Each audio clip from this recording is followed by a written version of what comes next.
With a housing shortage in the UK, some people are trying to think outside the box. This balcony in London's South Kensington is up for sale for £50,000.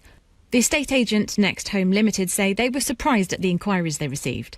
There was people climbing over it. But yeah, really strange circumstance with people who were saying, can we build conservatories on it, or could we live there?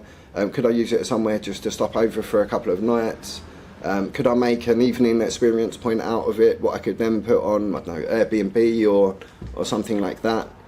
The rental market in the UK is being described by housing charity Generation Rent as absolutely brutal.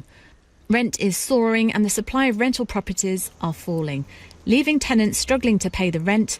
Some working in the sector say they've never experienced anything like it. There's a double or triple-edged sword of a real lack of supply. There's not enough homes for them to go into, and also that's leading to sky-high rents and in really huge amounts of competition. So what we're seeing across the board is that people are really struggling to pay their rent. It's rent as a proportion of of tenants' income is up the highest it's been for over a decade, and it's only going in one direction. It's really squeezing people. It's meaning they can't afford to do many of the other things. Generation Rent ran a survey last year which said that paying the rent was the #1 cost of living concern for tenants. Research by the charity Shelter reveals that one family every 8 minutes are being handed a Section 21 no-fault eviction notice by their landlord. This estate agents in East London say over 50% of the properties they're currently selling are from landlords selling up.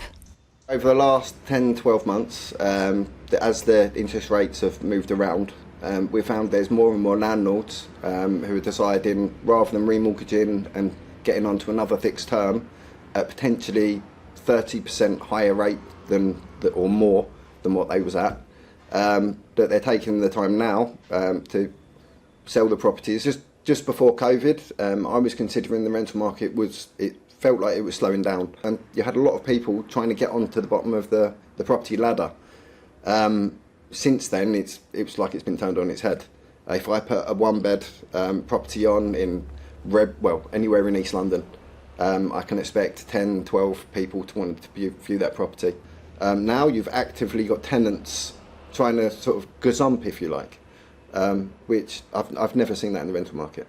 More people are turning to shared living spaces as prices rise. House share website Spare Room say a room in a shared house or flat will set renters back on an average £971 a month in London, and more people are taking in lodgers. Last sort of 12 months, then we've seen something like a 25-26% increase in people looking to take in lodgers. And it makes a lot of sense if your mortgage has gone up, if you've got a property, to earn an amount of extra cash from a second job would take you hours and hours out of your week, but to rent out your spare room is a fairly straightforward way of getting in some extra cash. With a housing shortage and no sign of interest rates falling anytime soon, it seems there's no end in sight for struggling tenants. Lisa Hartle, GB News, London.